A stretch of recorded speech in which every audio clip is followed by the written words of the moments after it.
quick visit from my daughter, Robin. Now we're gonna get on to reading some stories. So this one is relevant to what we were just talking about. It's called Who Will Plant a Tree? The author is Jerry Pallotta and was illustrated by Tom Leonard.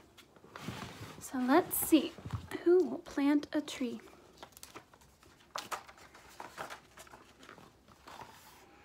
I wonder who will plant a tree.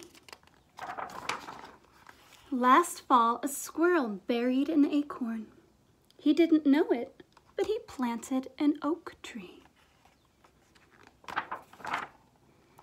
Seeds stuck to the messy fur of an apple-eating black bear. The bear tripped, a seed fell off, and he planted an apple tree. A goose migrated with a chestnut burr stuck to her feathers. Miles away, the burr came off. She planted a chestnut tree. A dolphin pushed a coconut into ocean currents. The coconut floated to an island, and a palm tree grew. Ants marched a pine nut down their tunnel. They didn't know it. They planted a pine tree. Cherry seeds got caught in the tail of a wild horse. She swished her tail. A seed fell and grew into a cherry tree. A beaver used his sharp teeth to chop down a maple tree. Crash! Maple trees were planted all along the riverbank. Playful monkeys threw figs at each other. They planted fig trees. Stop it! Don't throw food. A moose got a pear tree branch stuck in its antlers. It walked and walked. As pears fell off, trees were planted. An owl swallowed a mouse that had been eating elm tree seeds. Later, the owl coughed up an owl pellet, and an elm tree grew. In the Amazon River, a pacu ate a floating fruit. It pooped seeds. Trees were planted all over the rainforest. A camel chewed some dates and then spit the seeds out. It wasn't long before the seed grew into a date palm tree. A wren flies to her nest with a juniper berry in her beak. Oops! The tasty berry fell. The wren planted a juniper tree. A teacher taught her students all about trees. They went on a field trip and planted trees. What fun! Wait a second. Did an elephant plant a tree? So what that book is talking about is what we touched on a little bit, that seeds grow trees. Seeds grow fruit. And we'll talk more about this, especially when we're back together, because it's going to be easier to see when we have the physical thing in front of us.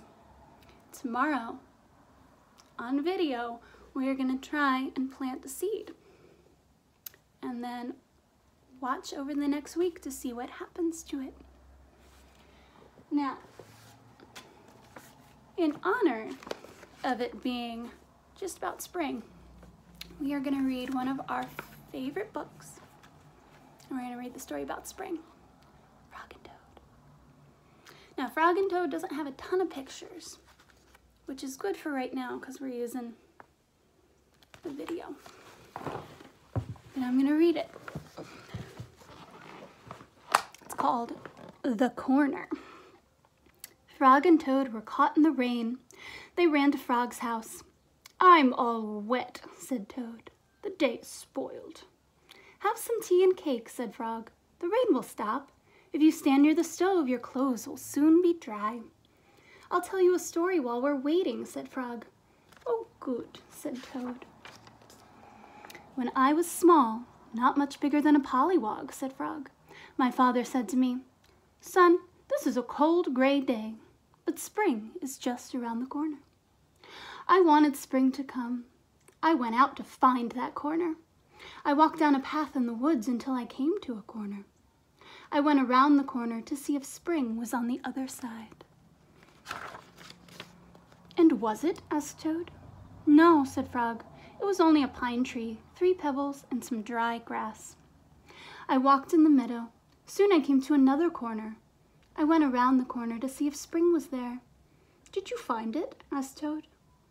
"No," said Frog. "There was only an old worm asleep on a tree stump."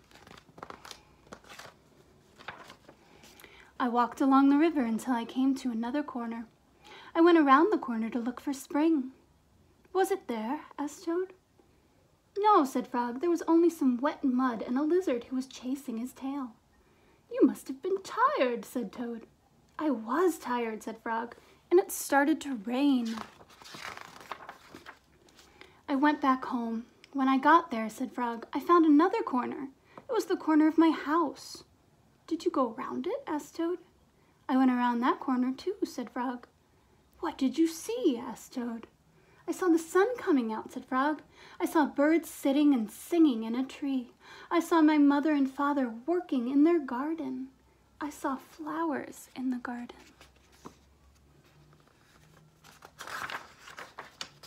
"You found it!" cried Toad. "Yes," said Frog. "I was very happy. I'd found the corner that spring was just around." "Look, Frog," said Toad. "You were right. The rain has stopped." Frog and Toad hurried outside.